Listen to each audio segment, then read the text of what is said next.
Okay, so today I am honored to have on the podcast as a guest a friend of mine, Jonathan Fields. He is the creator of a podcast and a number of things around the title Good Life Project. So that's the podcast. It's an amazing podcast. He's had people on there like, Matthew McConaughey and I forget who else, Elizabeth Gilbert and Austin Channing Brown, just really, really incredible guests. And he's just a great, great interviewer on that podcast as well. He's also written a book called Sparked, Discover Your Unique Imprint for Work That Makes You Come Alive, and an incredible quiz that he's going to talk about on this podcast called Sparketype. We had this great conversation about creating, about meaning, about resistance and working with that, and a lot more. So you're going to love this podcast. One thing I want to say about him is Jonathan is also a friend that I've known for 15 years now. We've met in cities like San Francisco and New York, and in a summer camp that I'm going to talk about as we start the interview.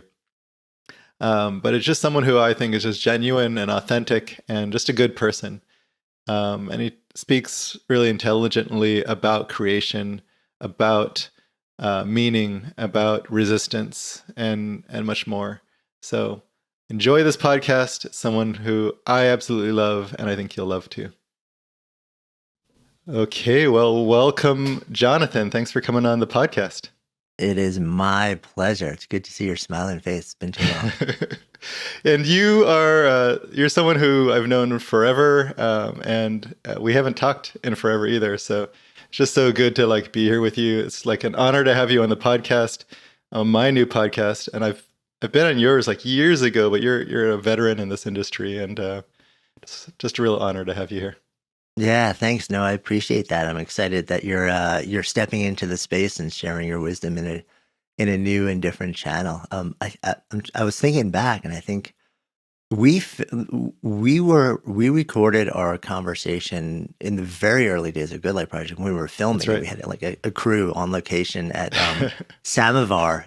Oh, that's right. In San Francisco, and we were kind of hanging out there, just jamming with the people filming us the whole time, and it was it feels like a completely different universe. Yeah, it was definitely high production. Some of our tea lounge, which was my favorite tea lounge back then, it's no longer around. So that was a day we can't get back. But yeah, thanks for having me on then. When you were, it was your first, I think it was your first season or first iteration really of that podcast. Early, yeah. Yeah, we've known each other for a long time. One thing that I wanted to share with the listeners and people watching on YouTube is I've had several really good experiences with you. One of them was that interview in Samovar, and we've also just hung out and drank tea in Samovar. We've had some good experiences in New York City when you were living there, including really cool rooftop restaurant where you had me and my daughter are visiting New York City for the first time. That was amazing. But my favorite one was at your summer camp, Camp GLP, because there I really felt you and the things that you could create, live. There was just such a fun experience of kind of being a little kid again and being able to explore with people who are passionate. And I met some people there who I'm still in contact with, including people I've worked with for a long time, like Phil Powis. So anyway, just amazing experience. I just wanted to acknowledge the way that you could create these kinds of experiences.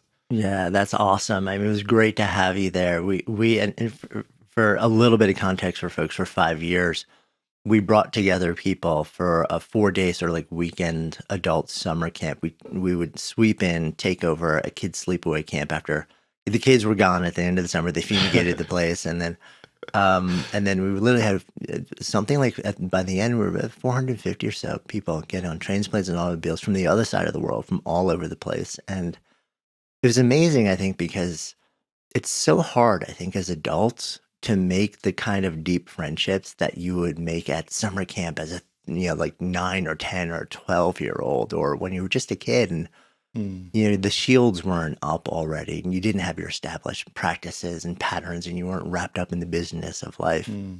And it's so hard to get back to that place. So just we want to create that container. Yeah, And yeah. like we did it for 5 years, and now we're sort of in the process of reimagining what is the future of that at this point. So we'll see what we come up with. Yeah. Another person who's really meaningful to me that I met there is Yvonne. I'm drawing a blank on her last name, but Yeah, a tour. yeah, there you go. She's someone who I've been friends with now since then, and someone I have a really meaningful connection with. So just Yeah, such a there's a good number of human. them. But the cool thing for me, we can finish with this now, but it was set, like you said, in a summer camp, and it was like I had never been to one as a kid. Grew up in Guam, the little island, and but I watched it on movies and TV Mhm. shows, throughout the 80s and 90s, and when I got there, it was just like stepping into like my childhood imagination. So anyway, it was a really cool space to be It's, in. it's like you're in the movie. Exactly. It was like New York City was like that for me too. Like you see so many movies set in New York City and summer camps, and like you're just stepping into the set. So anyway, it was a cool experience. Um, so you mentioned that was something that that was for 5 years, and like uh, you're always someone that I've seen like creating new things. Like what you're doing is always shifting, and so like what's been the focus for you lately and what you're creating? Yeah, and I think I'm deep in that question right now. So, Mm. so my primary impulse for effort is the process of creation. I am what I would call a maker. Yeah. The whole experience of making ideas manifest for me is it breathes me. It gets me up in the morning. It moves me through the day. It Mm. nourishes me when I can actually make it happen, which isn't always. um, Yeah. but so and that's different for different people. Different people have different impulses, but for me, that has driven me since the time I was a kid. So from the outside looking in, a lot of folks see just a process of constant evolution and creating new and Mm. different. There's a common thread that tends to weave through all of it, which is I'm deeply fascinated just by the human condition, by how we live good lives. So I have been deep into really trying to understand what does it mean to live a good life? What are the different Mm. elements of it for decades now? And that has shown up in life and in business as a lot of different things. It's shown up as books. It's shown up as everything from owning a gym to a yoga studio to teaching yoga to leading retreats to then launching this thing called Good Life Project, which was over a decade ago now, which had media and events and gatherings and to similar to you, writing books, and then producing a podcast. Now two different podcasts, and in 2018, I start to really follow a thread that tugged on my fascination around work in a much more explicit way. And I've always been deeply fascinated by work because it is the thing that most of us spend the vast majority of our waking hours doing for our entire adult lives. And these days, Absolutely. many of us don't retire. We go until we go. And I got really curious, like, how do you use that time well? Mm. And how do you use it in a way that doesn't just provide basic sustenance, which is important, Right. very important, but also, allows you to experience belonging and expression and Mm. actualization to the extent that that's available to you in the moment that you're in life. And it became really clear that most people don't experience that. And a sad fact is that most people don't experience that on a meaningful level for their entire lives. And I think part of it is because we don't actually realize that it's available to us, and we were never given any sort of instructional or educational process to understand how to pursue it. I mean, you're so deep into similar questions, you have been for so long. We go at it in very different ways Right. often and Right. from different angles. Um, but so and I got really curious then about the underlying impulses for work or for effort, and whether there was a common set of impulses that could be identified across all people, no matter who you are, where you came from. So we started a research project back in 2018 to see if these things existed, and if so, could we identify them? And over a period of about a year, identified 10 that tend to show up in people in different balances, different blends, but there usually is a one or two are really strong impulses, and there's also on the other side of the spectrum a really strong impulse away from a particular type of work that tends to be much more draining and emptying and requiring a lot of recovery. Once I identified these and started sharing them, I started to realize that around each one of these impulses, or they would start to form sort of like profiles or archetypes, and they would have preferences and tendencies and behaviors that were really common patterns that wrapped around them. So we started calling them Sparketypes because it's just a fun shorthand for the archetype for work that sparks you. And but I wanted to get a lot more intel on what these were, how they functioned, whether they were real. So we spent most of that year also developing a tool, an assessment, in part to go deeper into the research side of it, and in part to create a public-facing tool that anybody could actually experience, spend 10, 15 minutes, and get the profile. Was not prepared for what happened with that. When we came out of beta at the end of 2018, it if I had hair, it would have been blown off of my head. The response was just tremendous because we were speaking to something I think a lot of people are really craving, which is a better understanding of what drives them and how to then better align the work that they're doing in the world with those impulses. And it just explained people to themselves in a whole different way. So as we have this conversation, I haven't looked at the numbers actually in the last couple of months. Last time I checked in, about 850,000 people have completed this assessment. Wow. So we're sitting on a data set of about 45 million data points at this point, which also makes it one of the biggest work-life satisfaction studies that's ever been done. Wow. And we've done much smaller scale correlational surveys after that to try and identify, because the theory was that the more you do the work of your Sparketype, the more the more likely you will feel meaningfulness and purpose and energy and excitement and easier access to flow states and more fully expressed. And now the data actually proves that out with a really strong statistical correlation. People tell us the more we actually do this work, the more we feel those things. And the opposite is also true. The less we do this work, the less we feel those things. So that whole project has taken on an entire life of its own. This is a really long setup for what have you been up to lately. Yeah, sure. So This is great though. I find myself running two different organizations right now. One is Good Life Project, which produces this long-standing media property, and over the years produced all sorts of different events and retreats and trainings, and we will be doing more of that in the future.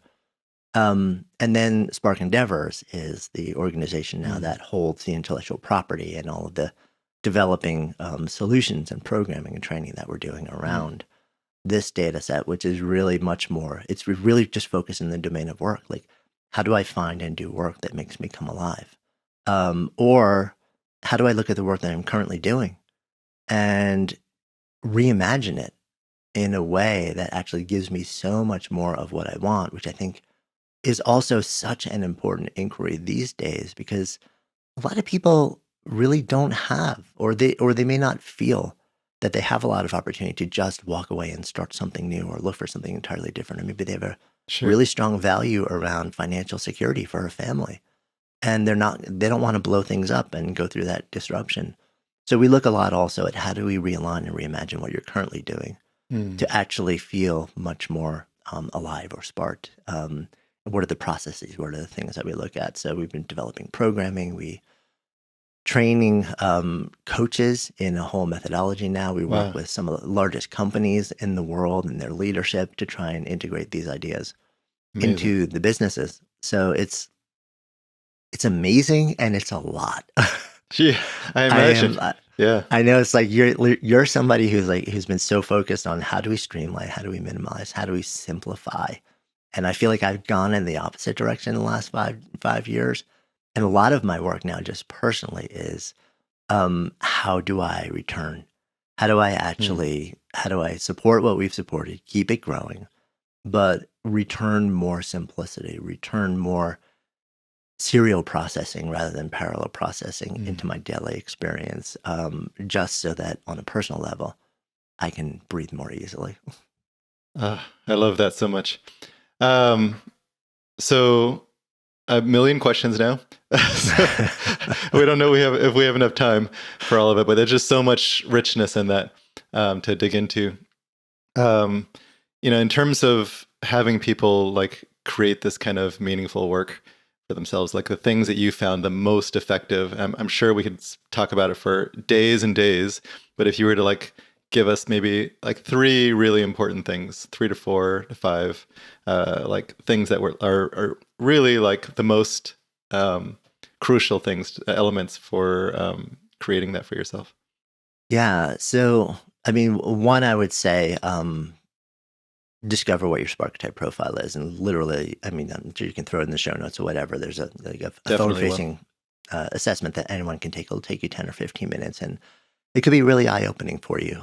It often explains a lot of why you felt the way that you felt in all sorts of different work experiences. And it's also not just about work in terms of the job that you have, but Right. anything that requires you to exert effort in life. That could be a hobby, a passion, a devotion. You could be a parent or a caretaker. What Um, kind of Sparketype are you? I am my what we call my primary or my sort of strongest impulse is maker. Maker. My Yeah, my shadow, or that would be sort of like in our language, the runner up, the next strongest impulse, is a scientist, and the impulse I there can see that. is to problem solve, is like burning questions, puzzles, like figuring the thing out. The kick of figuring the thing out using Richard Feynman's legendary language, that jazzes me, and that really supports my maker in a lot of different ways. Because when you're making things and creating and building, you're always going to hit problems. And then I go into problem solving mode, and then I go back into the generative maker side. The Mm. opposite end of the spectrum, what we would call your anti-Sparketype, this is the impulse, the type of work that tends to really empty you out, deplete you, require the greatest amount of recovery. For me, that's what we call the essentialist. And Mm. the work of the essentialist is to create order from chaos. It's about Mm. systems, process, streamlining, clarity, utility. I love when I can operate in systems like that. And we have people on our team that are amazing at that. When Wow. I have to be the one who creates it, I just want to curl Mm. up in a corner and cry. Okay. Got it. So, so, Yeah. so I think knowing those three elements about yourself, it explains so much of why particular types of experiences make you feel the way you feel. And oftentimes it makes you realize that you're not broken. There's nothing wrong with you. You're not a slacker. It's just Right. you're wired in a particular way that lands, where some things you're really drawn to and other things you're really almost repelled from. And it helps you make choices to better align what you say yes or no to by doing that. So something I'm curious about, I'm sure you've asked this question yourself and asked many times this question. Is this set in stone or is it something that can be shifted over time, like Yeah, intentionally? we've been asked that from day one, and Right. so I'll give you two different answers.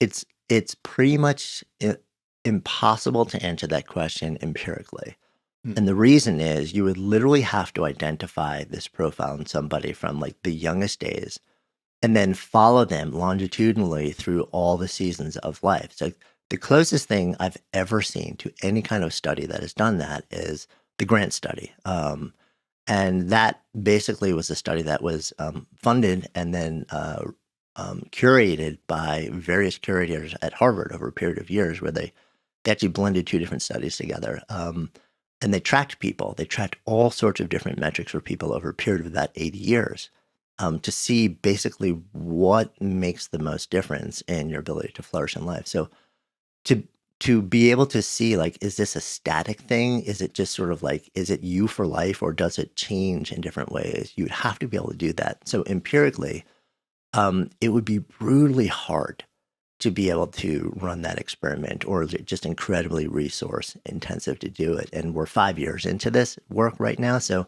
we would have about another 75 to 100 left. So Sure.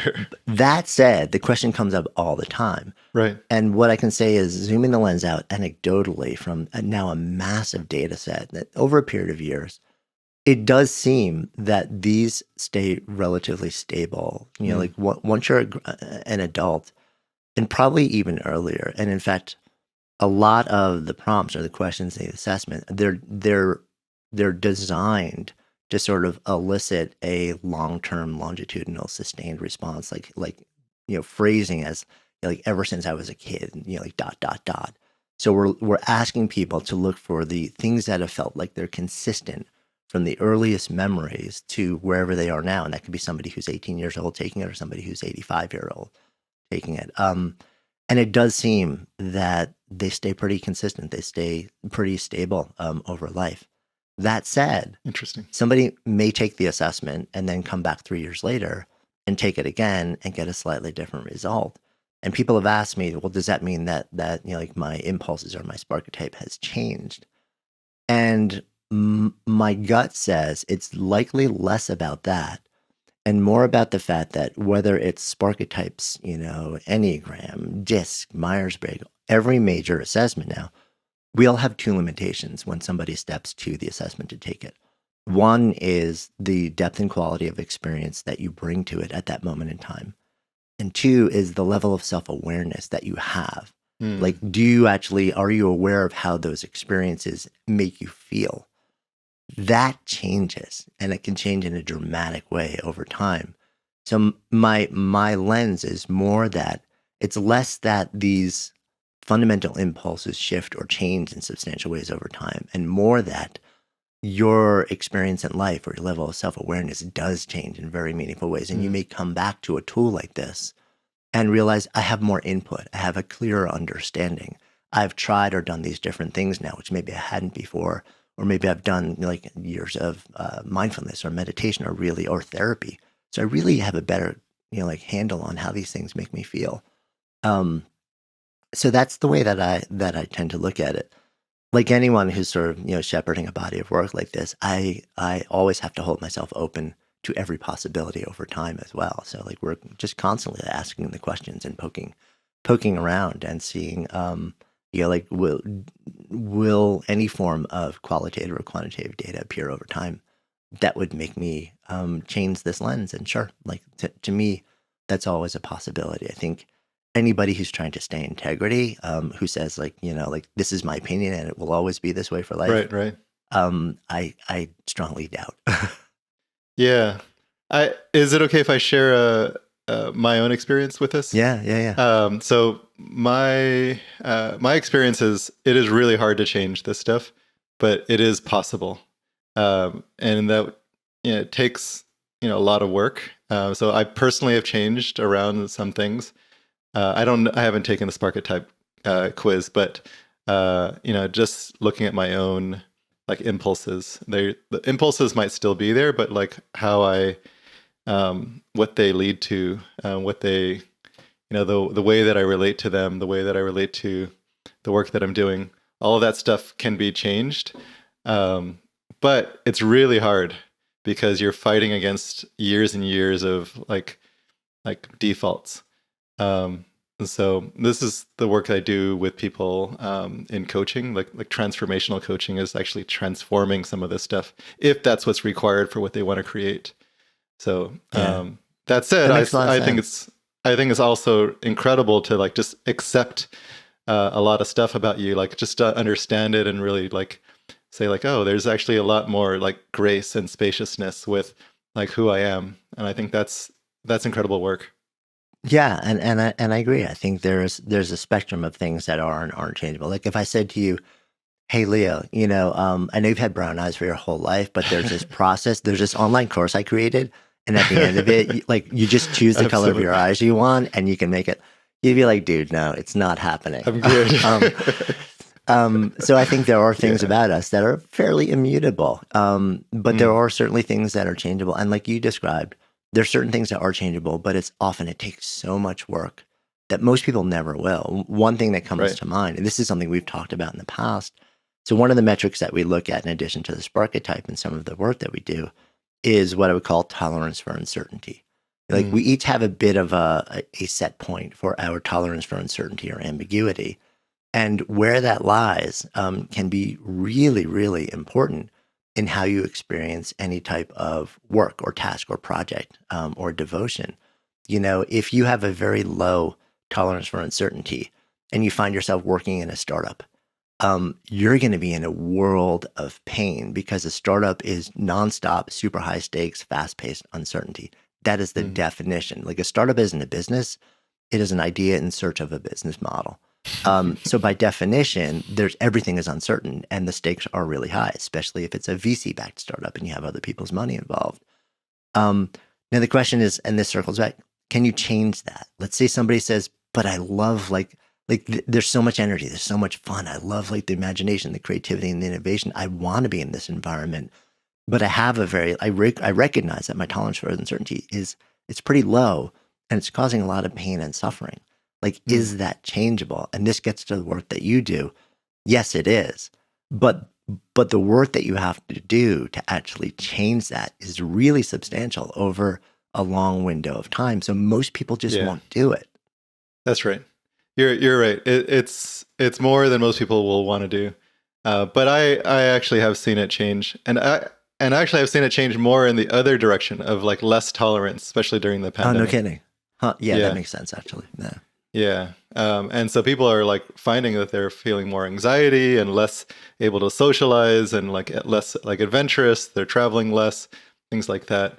And so it just kind of got hardened a little bit. But I think the work to do to change it in the other direction is possible. Not always easy at all. Um, okay, I think this is something we could talk about for a while. But is there a second or a third like effective thing that we need to be looking at for creating this meaningful life, meaningful work? Yeah, so tolerance for uncertainty is actually one of the metrics that we look at a lot. But if Okay. we look at couple other things that we tend to focus on. Let me think about like the ones that would make the biggest difference. I think one of the things that we tend to discount is meaning. Mm. We tend to, and meaning, granted, again, work is not the only source of meaning in life. Yeah. There are relationships, love, there's so many different potential sources of meaning in life, but work. So I think oftentimes because so many people don't derive a strong sense of meaning from the work that they do, they discount it as a potential source of meaning. And yet meaning, to the extent that we can actually derive meaning from the work that we do, it's critically important and it transforms life in so many Mm. different ways. And yet most of us don't factor that in. Like when we're interviewing for a job, we're looking at the basic needs fundamentally, like will it give me the benefits and the money and the security in the 401k, and does it seem moderately interesting, and do the people seem like they're like I would get along with them. Those all matter. They're really important metrics. I don't discount those. We rarely ask, does this seem like it's going to be meaningful work? Will it give me the Mm. experience of mattering when I show up every day? And what we see is that so many people actually feel like the work that they do doesn't matter.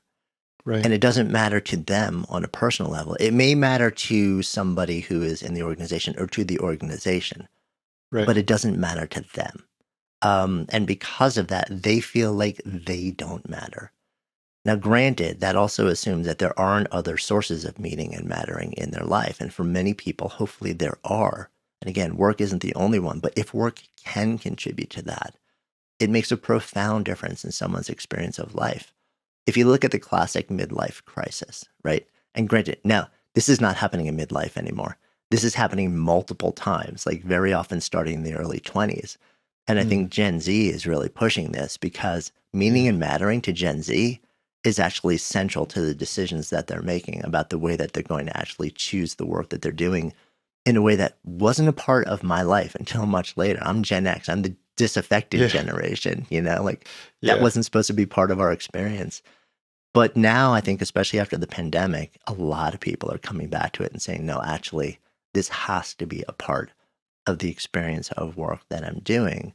And meaning is one of those things where it's actually really hard to define subjectively. It tends to be more of a gut check. And it's also, there's no uniform definition because it is completely different for every single person on the planet. What Mm. is deeply meaningful one person and allows them to have the feeling of mattering would be ridiculous and inconsequential to another person.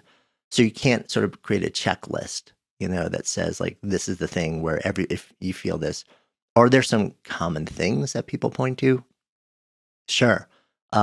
Being potentially in service of something that is bigger than yourself often helps people have a sense of meaning or mattering.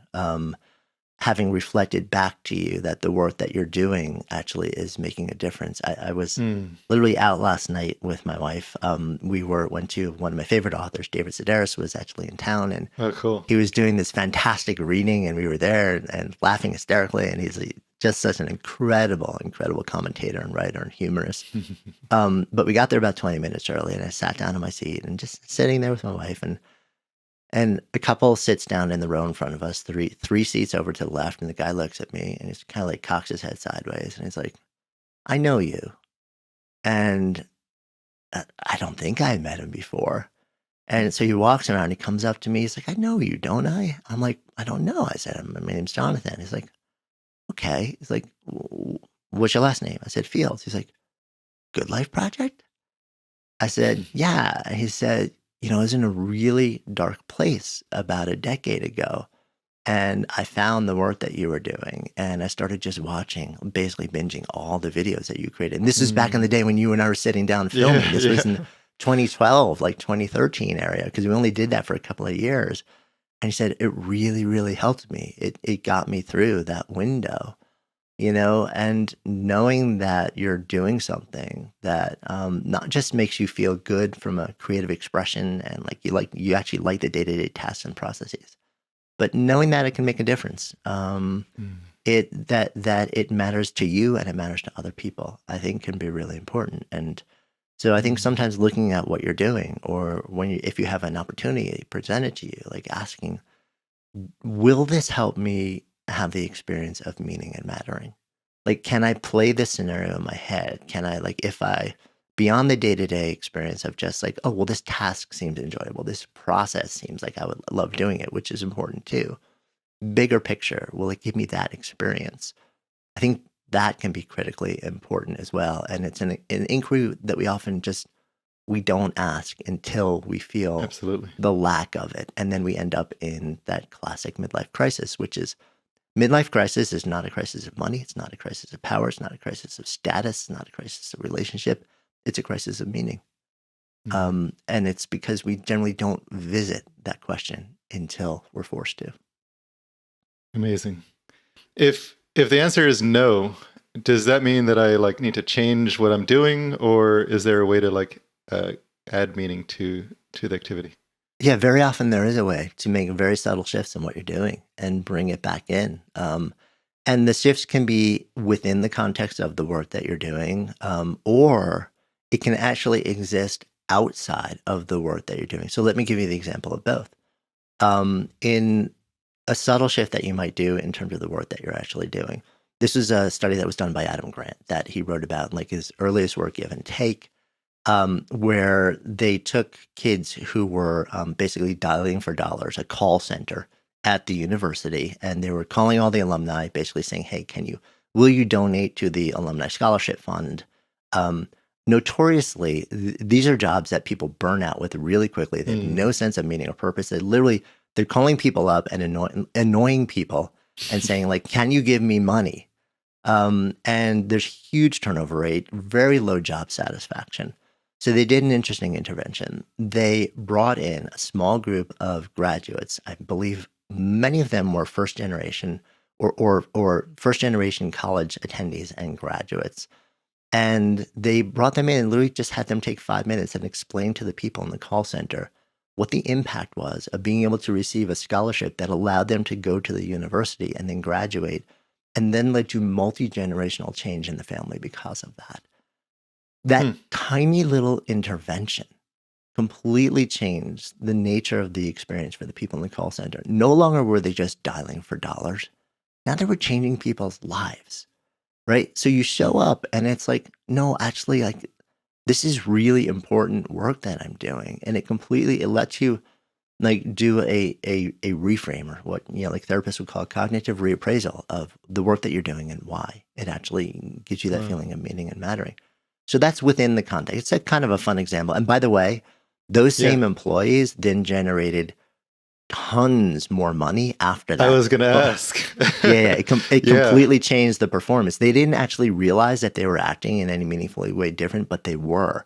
And they were also probably I bet. energized differently so that when they got on that phone, it was a different experience. People could feel it in a different way, and they generated a lot more donations by the work that they were doing. So that's like, ways that you can make subtle shifts on the inside. Like, how can I actually reframe, like a simple reframe of the work that I'm doing? Sometimes it's a subtle shift of the tasks or processes that you're doing in your job that would just like, what would allow me to actually do something like a little something differently or a little something more that would just Mhm. make it feel more meaningful to me. Sometimes, though, you can go completely external. So there's other research that shows that you can do a work that basically you show up every day, you put in your 8 to 10 hours, and you just can't find any sense of meaning or mattering from it. You shift things around. It's really tough. Like maybe you're a dishwasher in a restaurant, right? So how do you make the feeling of meaning or mattering from that? Well, there are a couple of internal Mhm. ways that you could do it. You could actually reframe this as I'm actually part of the team that Mm. allows people to come here, maybe in tough moments of their lives, or maybe in celebratory moments of their lives, or maybe just for a respite during the day. And I am part of the team that makes that moment possible for them. So maybe you can actually do Right. a bit of a reframe for yourself. But even if you can't, there's interesting research that shows that you can externally sort of like bolt on meaning. So let's say, for Hmm. example, you're saying to yourself, okay, so I'm doing this thing. I really derive like not a lot of joy from it, but it gives me a steady income and it gives me a little bit of Right. extra income. And there's this person in my family who's going through a really hard time, maybe a medical crisis, and they don't have the resources to get the care that they need. And I am able to actually now support them in this and get them better care. And that type Mm. of experience actually externally brings meaning and mattering into the work that you're doing, even though the actual tasks and processes of the work itself you find a lot of trouble deriving that sense. So the fact that you know that this work is allowing you to then support something that is deeply meaningful and that matters to you and gives you the feeling of mattering outside of that work actually Right. infuses the work itself with a sense of meaning. So it's there are a lot of different sort of like avenues into this experience that we don't really think about. Really amazing. Thank you for sharing that. Um, I absolutely love that. And I relate to that so much. So thank you for bringing something that's obviously very meaningful. Uh, I I want to make sure we have time to turn to the topic of this season, and I'd be remiss if I didn't ask you about resistance and uncertainty around our meaningful work, because you've worked with people really deeply. I know you've had groups of creators and makers and writers and people like that you've worked with. Um, and so I imagine one of the biggest things that they bring to it is their resistance. Am I getting that right? Yeah, for sure. And look, I'm one of those people, so I experienced that as well. Yeah. Yeah, and I got that in the as you started talking about this, your way of letting creation like breathe you during the day. I thought that was really beautiful. I might be phrasing it wrong, but that's Mhm. kind of what I got out of that. And I wanted to ask more about that, but we breezed right by that. That was a fascinating thing. Um, but yeah, so what if working with your own resistance and then working with people who like people who are makers and creators and writers and people like that are notorious for having resistance. Like resistance is the main thing that we're working with. So like what have you what have you found to be important as we like face that resistance? Yeah, so a couple things popped in my mind right away. Um, Hmm. I'm a really big fan of single tasking, as I know you are. The Mm. mantra "fewer things better" is something that I've held dear for years, even though I really struggle to implement it in my life because the maker in me is sort of like Sure. I can make that, I can make that, I can make that. I think a lot of creators really, really, really struggle with that because if the impulse is there, the impulse tends to just, Absolutely. it's almost like buckshot coming out of a shotgun. It scatters in all different directions, and you're trying to follow all Mm. of the different pieces of it simultaneously. And that's complete disaster. It always leads to demise and unhappiness and discontent. Um, so really trying to get back to that mantra of fewer things better has been something which is grounding for me. It's part of the work that I'm doing right now. I'm running 2 companies. We're Mm. building like multiple things. And I have felt over the last year that I'm pulled way too many different directions and it just shuts me down. So I'm really we're doing a lot of Mm. rewiring of process right now within the businesses.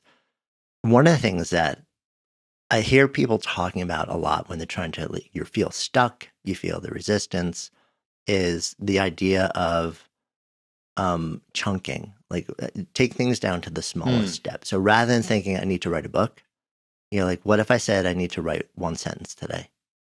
And then the next sentence, and Right. then the next sentence. And I find that really helpful. But here's a bit of a twist on that. What most people do when they chunk or they break things down to the smallest pieces is they're chunking process.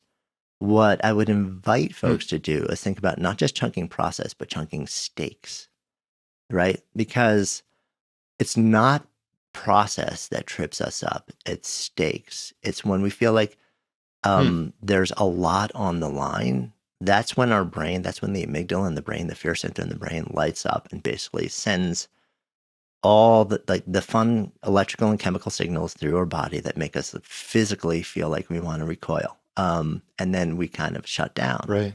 Um, so one of the things to think about is not just chunking the steps to get to a certain place down to the tiniest little thing and committing to only that, but also asking yourself, is that also effectively chunking the stakes? Because if it's not, you can Mm. you can create 1,000 micro steps to get there and just look at like the micro steps.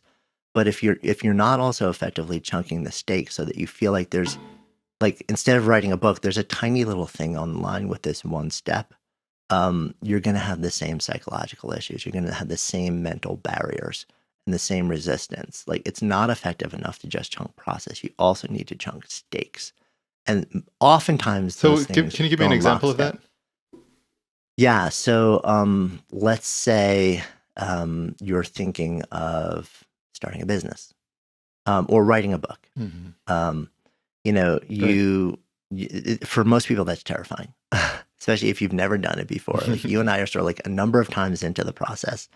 And it gets, in my experience, it gets easier. It gets less intimidating. Like, the more that you actually know that it's going to be hard, but you can do it because you've Definitely. done it a bunch of times before. Um, so rather than saying like, I'm just going to, um, you know, I'm going to write just a paragraph a day or X number of words a day, um, are you simultaneously sort of like creating the shift in your mind that lets you genuinely say, my only commitment is to write this, and know that if I do this, that is genuinely a successful day? Or are you still keeping Mm. the mindset that says, I'm writing a book, I'm writing a book, I'm writing a book, Mm. and this is a thing, like the and because if that stays sort of like the dominant super high stakes thing in your brain as you're working towards it, then every time you sit down, even though you tell yourself, well, like, my job today is only to write a paragraph, your mind is actually telling you, like, no, my job is to write a book. Um, and Yeah. the fear of the size of the challenge stays with you. So if you can literally let go and say, like, the book will come. Yes, I want to have a book, but that'll Hmm. come in time. And the only way to actually effectively do that is just to focus on today and only today, and trust that eventually, if I show up and I do this today and then the next day and the next day, then 6 months from now, I'm going to have a whole bunch of words that add up to 60,000 words on a manuscript. And then I'll have something that magically is like book length, and then I can rework it and do all the editing and stuff like that. Does it mean that you Yeah. completely let go of the fact that, like, you want to write a book? No, it's always going to be there in the back of your mind. But to the extent that you can really refocus and tell yourself that it's genuinely okay to just focus on what I need to do today, um, and know and trust that if you show up and do this, it will lead to the thing that you want. it changes the psychology, and Mm. in a pretty meaningful way. It's sort of like sometimes people will ask me, like, what does it mean to live a good life? And or do I think about sort of like the big picture things? And increasingly, my take is I focus more on good days, because I know Mm. if I can move through today, if I can have a meaningful moment with someone who I care deeply about, if I can do a bit of work that is deeply meaningful to me and allows me to express who I am in that work, and if I can move my body in a way that actually supports my health and do something that supports just my state of mind to bring me back to a state of grounding and peace. If I can do that today, right, Mm. then that's all I need to think about. Like if I do that, if I show up every day and I say like my goal today is just to make sure I check these 4 boxes, right? I know that 10 years down the road, 20 years down the road, 30 years down, like when I'm in those days when I'm reflecting back and asking myself, have I lived a good life? The answer is very likely going to be yes, even though I didn't sort of like keep this grand thing of I'm working towards this massive thing. Um, I literally am just taking the steps every day and trusting that if I show up and do these tiny things every day, that they are Mm. the fundamental building blocks of a life well lived. And that when I get to that place where I look back and ask myself the question, then I'm pretty comfortable the answer will be yes. Mm. Really amazing. I think that feels so like perfect that I want to end with that. So I just want to say thank you for sharing that wisdom. It feels exactly right for this conversation and where people are at. Um, as we close here, I have a final question for you, which is just people want to dig into your work. Obviously, I'll send them to the Sparketype quiz, but any other places you would send them? Probably just if you literally just Google my name, you'll pretty much find how much or just jonathanfields.com is sort of like the central place where like Sure. you'll find the tentacles that go out into all the different projects there. Okay, so no like books or podcasts that they should be digging into. Yeah, I Just mean, go to the Good central Life place Project and does dig in from there. right. Yeah, if you're a Yeah. podcast listener and watcher, Good Life Project is always a place to find. Okay. Just we have about a 12-year archive of conversations at this point. And I actually highly recommend it, not just because I was one of the earliest and best guests on there, but mostly because Jonathan's an incredible interviewer, and he always has uh, really amazing people on there, and so the combination of those two is magic. So highly recommend that. Thank you for being on my podcast, and I think I'm going to join you on yours soon. So that's You are exciting for indeed. me. But Awesome. Thanks for having me. it's a huge honor to have you on here. Thank you. Yeah, I wish we could have 10 times as much time and I'd dig in even more to all of that. But I think you gave us plenty of wisdom and a great starting point to dig into your stuff as well. Thank you, Jonathan. Thank you.